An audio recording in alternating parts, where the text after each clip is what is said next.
పాప నువ్వై వెలుగిస్తూ నా కలకు రంగుల మెరుపిస్తూ అడుగడుగు నీడై నడిపిస్తూ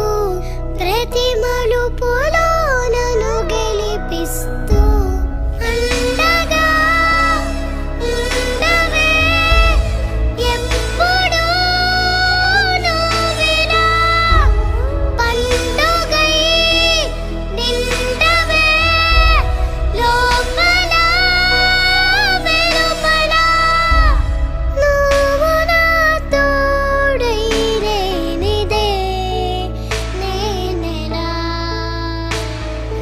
అమ్మా అమ్మా నీ వెన్నెలా నిత్యం నాపై ఉండాలి